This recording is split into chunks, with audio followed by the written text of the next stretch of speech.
This is Autoline Daily, the show dedicated to enthusiasts of the global automotive industry.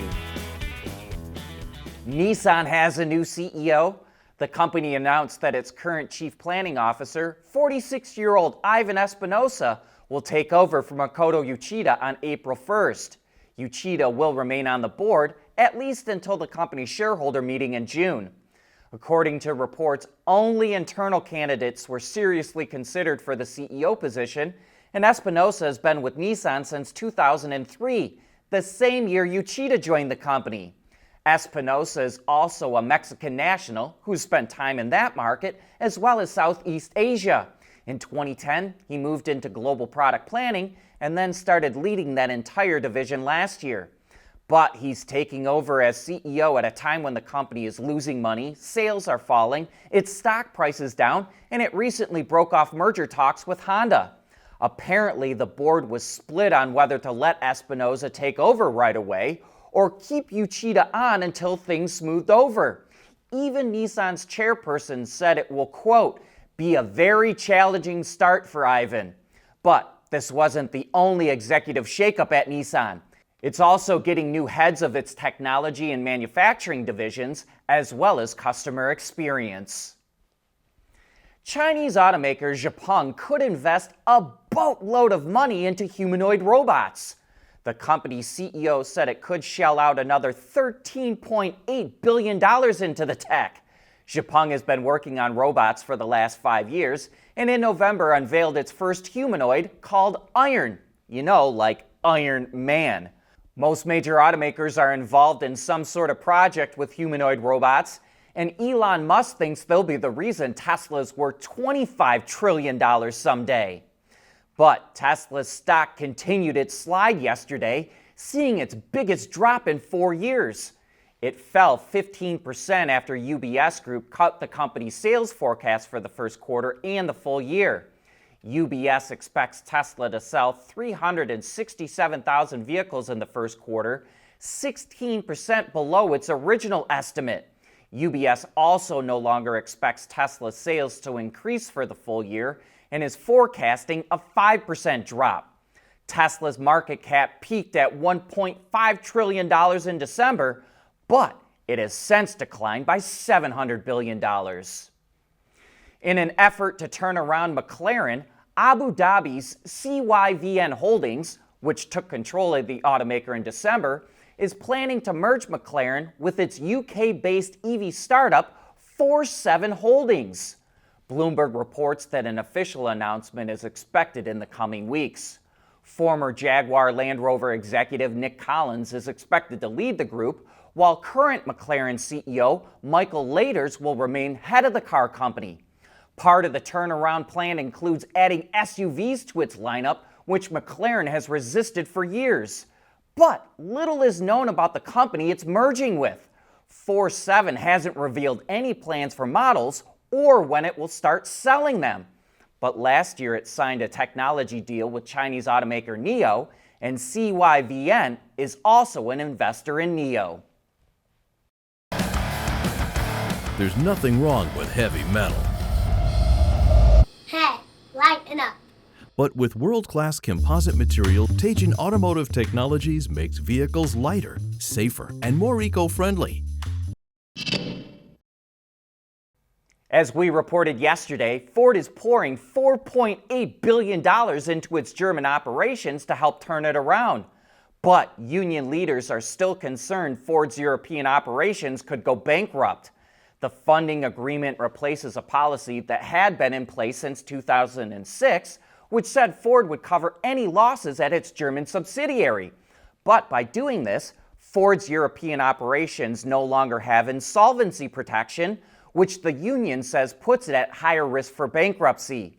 Ford's European business is estimated to have 9 billion euros in debt, and if it can't boost sales, that's likely to increase.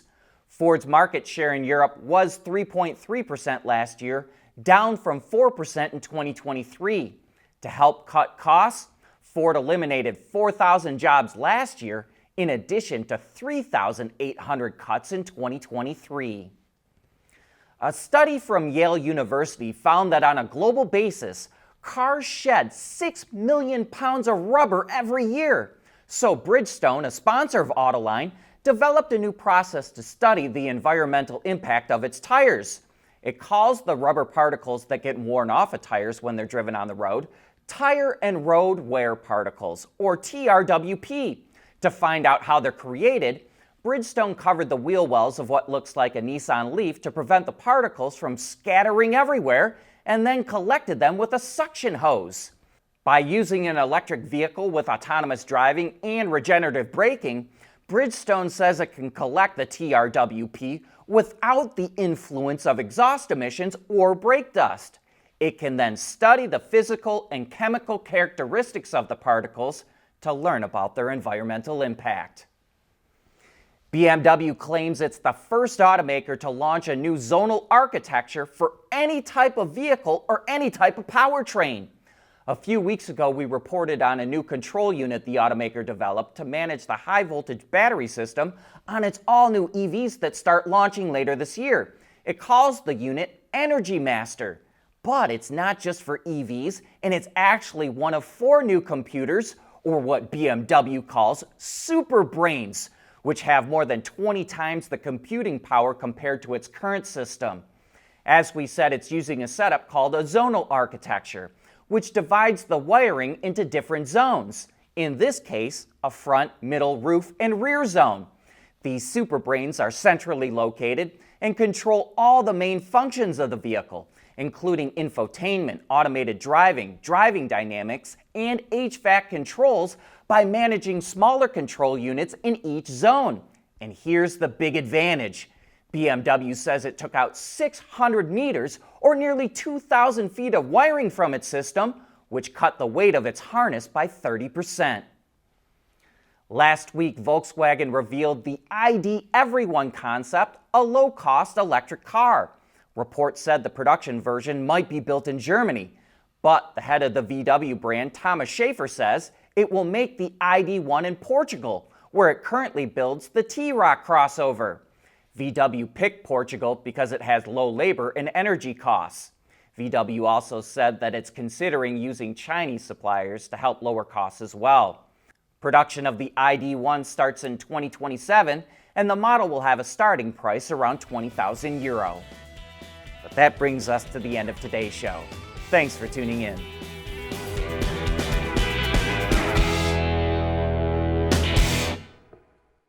Autoline Daily is brought to you by Intrepid Control Systems. Over-the-air engineering boost your game. And by Teijin Automotive Technologies, the formula for better mobility.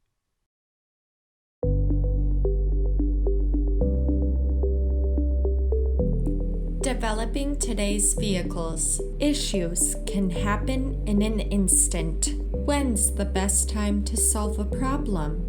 The minute you know you have one. Meet Wireless NeoVi Cloud, your secure, off-the-shelf solution empowering real-time collaboration for quick resolution. With Wireless NeoVi Cloud, your team can prevent issues before they can escalate. Driver communication data and remote diagnostics to analyze and resolve your problems using OTA, allowing your executives oversight throughout the process. Wireless NeoVi Cloud, your vehicle update solution in production and on the road. Intrepid Control Systems, driven by your data.